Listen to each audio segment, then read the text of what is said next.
Aprendo en casa.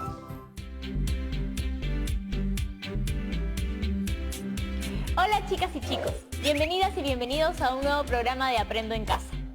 Hoy revisaremos el área de comunicación para segundo de secundaria. En la clase de hoy seguiremos desarrollando la comunicación oral a través de la escucha activa del video documental sobre los ambulantes de Lima. Tú ya sabes un poco más de esto porque lo vimos en la clase anterior, donde conocimos un poco más de la historia de estos comerciantes desde la colonia hasta la República. Recordarás que los pregoneros fueron los antecesores de los que ahora conocemos como ambulantes. Ellos se encargaban del comercio temporal o el comercio ambulatorio. Tal como vimos, eran tres los pregoneros más conocidos. El mercachifle, que vendía productos al por menor, la recaudera, que vendía en las plazas de Lima, y los regatones, que eran intermediarios minoristas. Ellos compraban un producto a bajo precio y lo vendían a un costo mayor. También pudimos conocer que se dieron una serie de regulaciones, como controles y pagos, pero también una gran adaptación según la demanda, la coyuntura y la época del año. Y es que los comerciantes y vendedores nacionales siempre se están reinventando. El día de hoy seguiremos aprendiendo sobre la historia de estos ambulantes y además podrás responder algunas preguntas al término del video. Pero antes, no te olvides de traer lápiz y papel. ¿Listas y listos? Muy bien, aquí van las preguntas. ¿Cuál es la relación entre el boom gastronómico y el comercio ambulatorio? ¿Cuál es la relación entre el mercado central, polvos azules, gamarra y el comercio ambulatorio? ¿Qué cambios encuentras entre el comercio ambulatorio de la época de la colonia, el virreinato y la república hasta la actualidad? ¿Qué significa que los ambulantes leen el mercado? Ahora sí, atenta y atento que aquí va el video.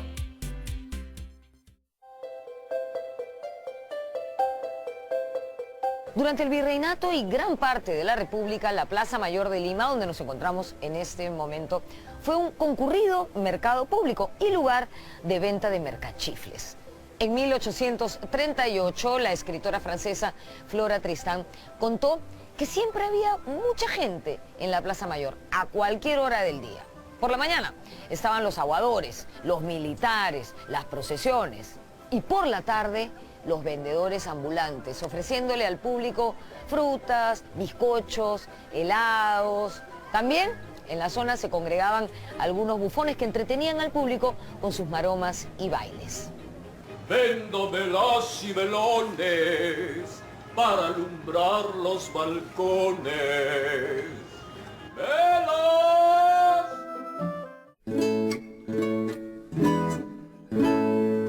En 1844, el viajero francés Max Radiguet contó cómo en el centro de la Plaza Mayor existían vendedores ambulantes que ofrecían guisos incandescentes y bebidas refrescantes. Algo así como un prende y apaga. El boom gastronómico que vive hoy la capital y todo nuestro país le debe mucho al comercio ambulatorio. Toda la cadena que sostiene la gastronomía, que viene desde la producción misma de los alimentos, su comercialización de mayoristas a minoristas, a los mercados, a los supermercados, hasta la llegada a la mesa, pasan por toda una cadena que mezcla lo informal y lo formal en toda la cadena, ¿no? Pero quizás algo que es bien importante considerar es que mucha de la creatividad de lo que nosotros ahora reconocemos como lo que distingue nuestra gastronomía se creó, se innovó, no en las grandes cocinas de chef, sino muchas en las calles, ¿no?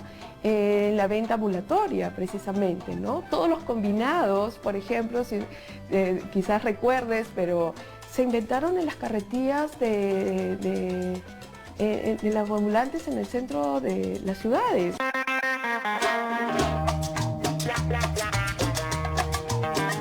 A mediados del siglo XIX se inauguró el Mercado Central de Lima durante el gobierno de Ramón Castilla. Este se ubicaba en lo que hoy conocemos como Jirón Ayacucho. Este mercado fue conocido como Mercado de la Concepción. ¿Por qué? Porque se levantó en los terrenos del convento de la Concepción.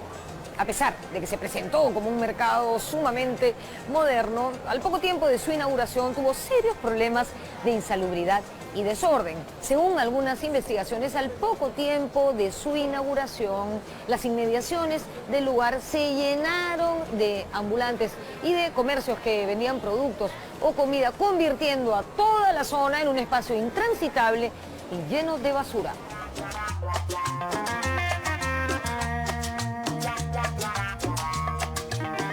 La idea de ordenar esto ya viene con Castilla y con el mercado central, que queda exactamente donde cualquier limeño puede ubicarlo ahora, al lado de la calle Capón. O sea, confiscan ese convento, lo convierten en un mercado para modernizar la ciudad, pero para evitar ese caos que se estaba viviendo, de que tú podías encontrar. Recuerda que la ciudad no tenía un sistema de canaletas de salubridad pública, o sea, todos los viajeros que han venido a Lima nos cuentan que la ciudad es perpendicular hacia el mar, o sea, va en bajada, y tú puedes ver el Callao en un buen día de sol. Entonces todos narran que el agua circulaba, el agua potable o el agua que la gente tiraba por las ventanas, pero en todo caso siempre había basura.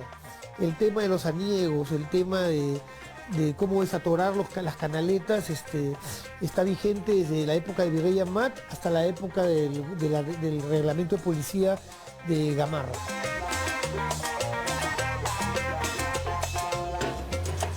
A inicios del siglo XX, este primer mercado central fue demolido, principalmente por insalubre, y fue reedificado en 1903. Este nuevo mercado se convirtió en uno de los más modernos de la época por su arquitectura y su distribución. Abasteció de productos de primera necesidad a los habitantes de Lima hasta el año 1964, donde se consumió debido a un incendio. 3 años más tarde, en 1967, Luis Bedoya Reyes construyó el actual edificio del Mercado Central y lo bautizó como Mercado Central Ramón Castilla. Hoy se llama Mercado Municipal Gran Mariscal Ramón Castilla.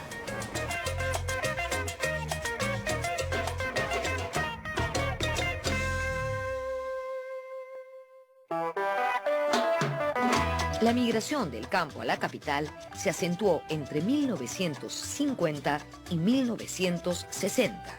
Y para la década de 1970, cuando el crecimiento del comercio informal ya era una realidad, se crearon la Asociación Nacional de Vendedores Ambulantes del Perú, el Comité para la Unificación y Organización de los Vendedores Ambulantes del Perú y la Federación Departamental de Trabajadores Vendedores Ambulantes de Lima.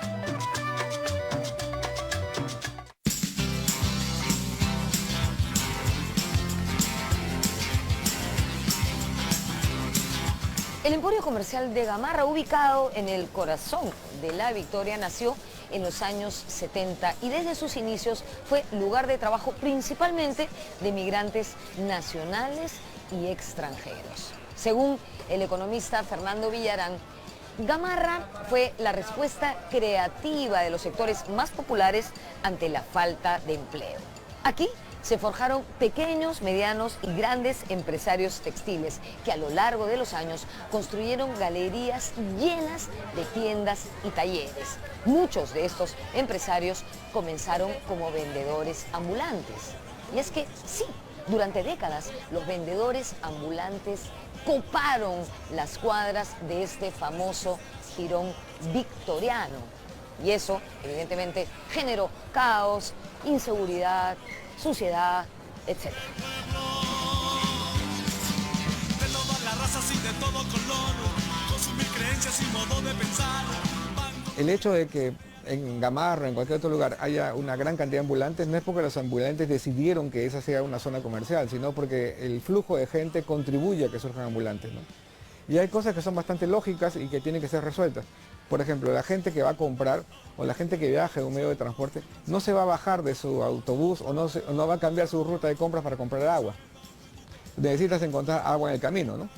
No vas a entrar a un restaurante para comprar agua porque incluso es más caro que si la compras en la calle. Entonces lo que ocurre normalmente es que la demanda, la llegada de personas genera una demanda de productos que tiene que ser resuelta, ¿no?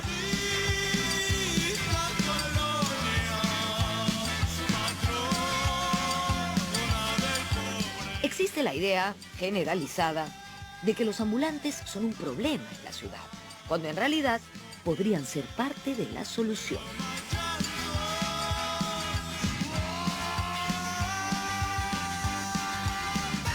El tema de, por ejemplo, que sean incluidos en esta parte del sistema de vigilancias que deben haber en la ciudad, ¿no? Generalmente una calle con más personas que permanentemente están trabajando ahí suele ser más segura, ¿no? Tienes a quién recurrir en caso de pase alguna situación, generalmente están coordinados en comunicación conocen, por ejemplo, al personal de seguridad de la zona, sea privado, sea público, pero no son tomados en cuenta para estas medidas, ¿no? Son vistos más bien como un peligro, como una amenaza, ¿no? Hay muchos casos donde los comerciantes ambulantes están organizados por cuadra, por calle, por zona, y compran sus propias bolsas de basura, los propios tachos, tienen jornadas de limpieza, por ejemplo, ¿no? Muchas veces al margen de las municipalidades. El término informal fue acuñado por primera vez en 1972 en un informe de la OIT, la Organización Internacional del Trabajo, en referencia a un país del África, Kenia.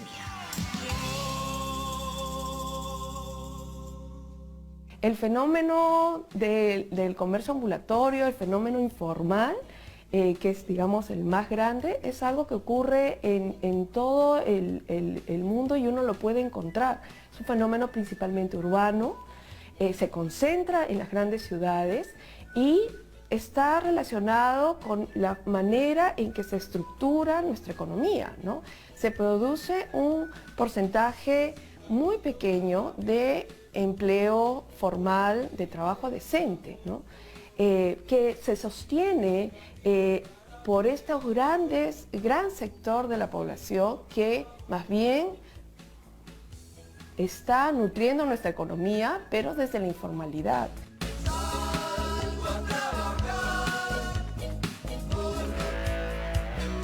Lo que ocurre en realidad es que el principal, digamos, conjunto de informales en el Perú son especialmente los ambulantes, y una gran mayoría de ellos no tiene como objetivo necesariamente burlar la ley per se, sino que en realidad están cumpliendo una función que tiene que ver con la falta de abastecimiento, ¿no? O sea, es una demanda la que empuja el ambulante más que ser ellos empresarios, digamos.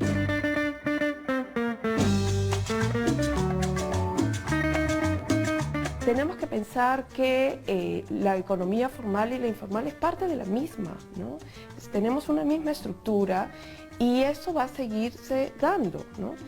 No hay ámbito de nuestra economía que no tenga y que no combine y que no relacione esta economía formal y la informal, ¿no? Encontramos economía informal en el sector privado, pero también en el sector público, ¿no? Y lo encontramos prácticamente en todas las actividades económicas, ¿no? Que se necesitan mutuamente, ¿no? Y estamos hablando de un porcentaje muy grandes, ¿no? Para el caso de Lima, es más de la mitad de la población económicamente activa está en el sector informal.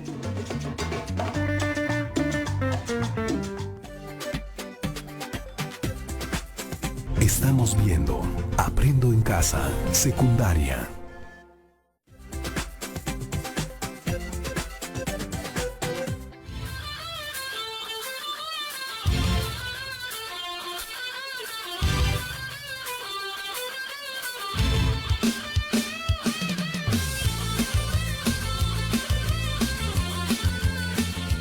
En la década de 1980 se produjo una crisis generalizada que trajo consigo una masiva migración del campo a la ciudad. En ese contexto, los ambulantes abarrotaron las calles de Lima. Persiguen la primera venta, las calles están repletas, impulsa el triciclo ambulante llamado Perú. Esa migración y ese crecimiento del comercio ambulatorio en la ciudad no solamente se produjo por efectos de este desplazamiento, sino también por el crecimiento de una demanda urbana, ¿no? Cada vez más insatisfecha por los medios, digamos, oficiales de comercio, ¿no? Y que es cubierta por medio de los ambulantes. Por otro lado, también una decadencia general del Estado peruano a nivel nacional y a nivel local, que lo que trajo como consecuencia es que el control de las calles dejó de ser, vamos, ser eficiente por parte del Estado, y eso permitió la expansión del comercio informal, ¿no? Poco pudieron hacer el gobierno central y los gobiernos locales para encarar el desborde de ambulantes en la ciudad de Lima. Entonces es una sociedad que está muy empobrecida, con recursos que escasean por todas partes, y donde probablemente hay preocupaciones más importantes que limpiar la ciudad, ¿no? Preocupaciones como conseguir alimentos, poder sobrevivir. A pesar de la crisis, hubo experiencias exitosas que articularon de manera eficiente el comercio ambulatorio en la ciudad. El pobre es el rico es el rey.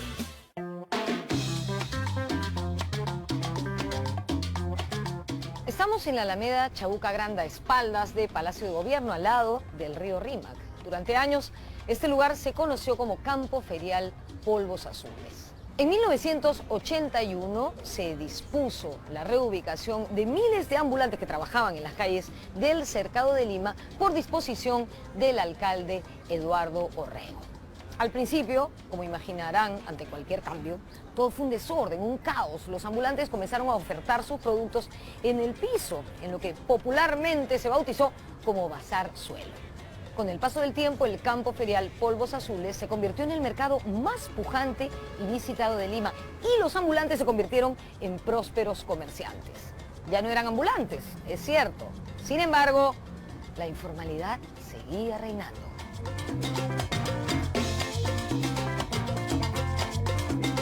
En 1991, el Centro Histórico de Lima fue declarado Patrimonio de la Humanidad y se dispuso el retiro de los comerciantes que estaban en esta zona.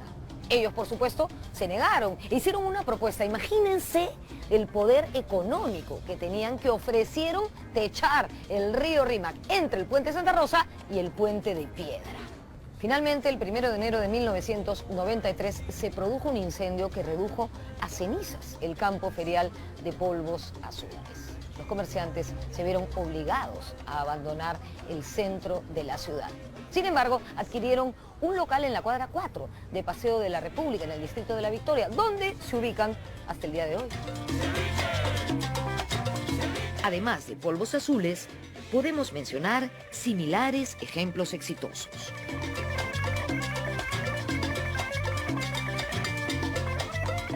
Toda esta zona en Lima Norte de lo que conocemos en San Martín de Porres como Caquetá, ¿no?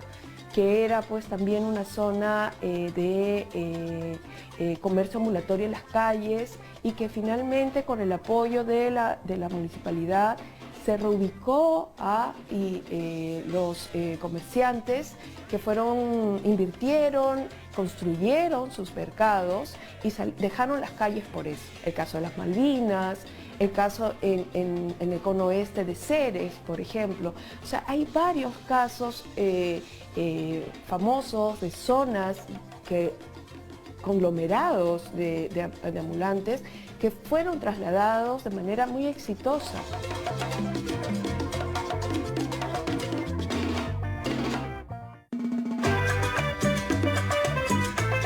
Por años, los vendedores ambulantes tomaron el centro de la ciudad de Lima.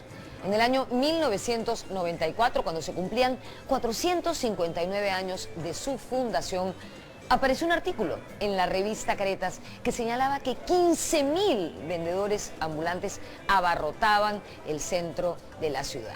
De hecho, en el verano de 1994, aquí, en el portal de Botoneros, que está al lado de la Plaza Mayor, se concentraban los vendedores de artículos para el verano, es decir, la ropa de baño, los bikinis, las tangas, las zungas, las toallas de playa, los flotadores. También habían muchísimos vendedores que ofertaban zapatos hechos en Trujillo. Evidentemente, la concentración de ambulantes en esta zona provocó el sustancial deterioro de nuestro centro histórico.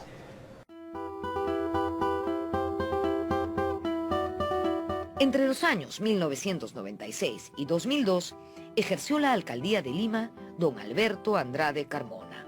Él se propuso la recuperación del centro histórico. Es recordada su actuación en el reordenamiento del centro de la ciudad, que él mismo encabezó en el año 1997. No se puede negar que en términos de una recuperación del centro hubo un avance, ¿no? Lo que me pregunto es por qué ese avance no ocurrió en algunas zonas que después fueron, digamos, un lugar de catástrofe, como Mesa Redonda, ¿no? Y Mesa Redonda es casi una tragedia anunciada y cada diciembre ronda nuevamente la tragedia, ¿no? Entonces la pregunta es, bueno, ¿por qué en Mesa Redonda no se logró un reordenamiento y una recuperación de ese espacio donde probablemente era más peligroso eso que otros, ¿no?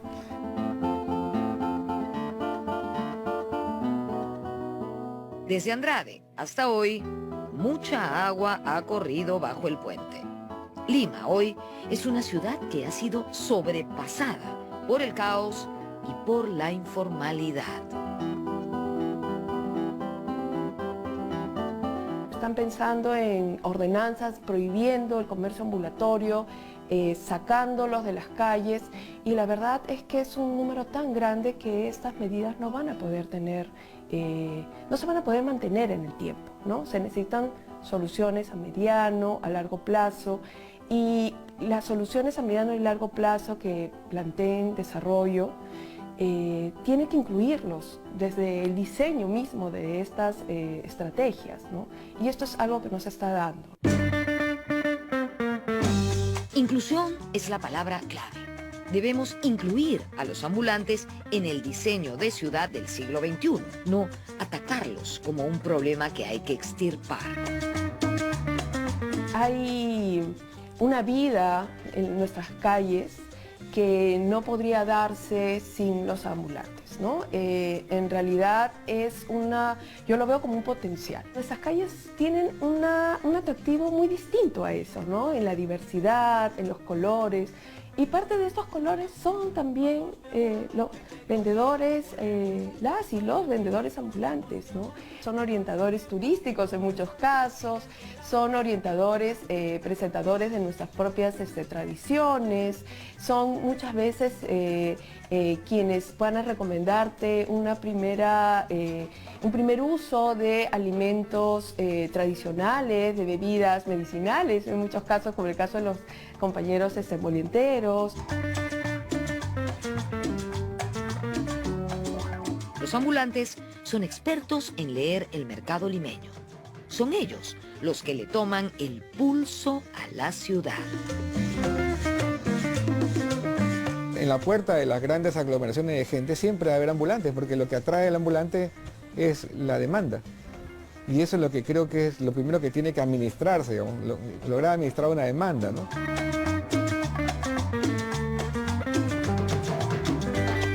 Cada vez que hay una movilización política, ciudadana, partidaria incluso, vamos a encontrar ambulantes que están ofreciendo las vinchas, los gorros, las banderas, y es porque están al tanto de qué es lo que está sucediendo en la ciudad y están muy rápidamente para responder al concierto, a la marcha, ¿no? Entonces yo creo que ahí hay un potencial, ¿no? Un potencial que las autoridades no lo ven, los planificadores no lo ven, y que se tiene que empezar a reconocer.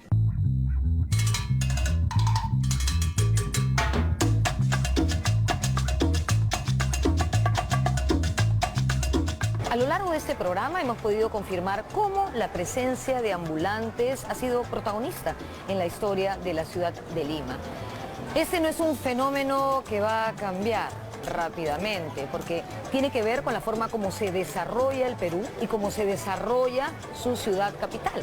Una ciudad altamente informal, con mucho desempleo y desigualdad de oportunidades. Este asunto no se arregla solamente reprimiendo o reordenando, sino con cambios estructurales para Lima. ¿De dónde parten esos cambios? De la educación, como siempre. Una educación que nos enseña a ser mejores ciudadanos y a amar y respetar el espacio en el que todos convivimos y que compartimos. Nos vemos en la próxima. ¿Qué te pareció el documental? Buenísimo, ¿no? hemos podido aproximarnos a la historia del comercio ambulatorio desde la época de la colonia hasta la actualidad. Hoy hemos podido conocer cómo la gastronomía, la industria textil y la venta de los productos en los mercados, como es el caso del boom gastronómico, Gamarra y el Mercado Central, tienen una estrecha relación con el comercio ambulatorio. Una reflexión del video sugiere que la creatividad de algunos platos que ahora conocemos se debe a estos comercios ambulantes. De seguro, muchos y muchos de ustedes han comido alguna vez un combinado o un emoliente, ¿no? Seguro también has podido notar los casos exitosos donde se ha logrado que el comercio ambulatorio se regule y los trabajadores sean trasladados a espacios formales. Hasta hoy se siguen generando regulaciones para el comercio ambulatorio, pero este sigue existiendo. Te propongo que pienses en tu distrito, ciudad o comunidad donde existe el comercio ambulatorio. ¿Conoces casos exitosos de regulación de vendedores y vendedoras ambulantes? Recuerda las experiencias de Caquetá y Polvos Azules. Si no conoces ninguna, investiga por tu cuenta y escribe un párrafo de cómo se logró esta regulación exitosa. Ahora, imagina que eres el alcalde o la alcaldesa de tu comunidad y te piden que propongas una alternativa de regulación al comercio ambulatorio. ¿Qué propondrías? Finalmente, no te olvides de poner todo eso en tu portafolio de evidencias. Nos vemos en la próxima clase.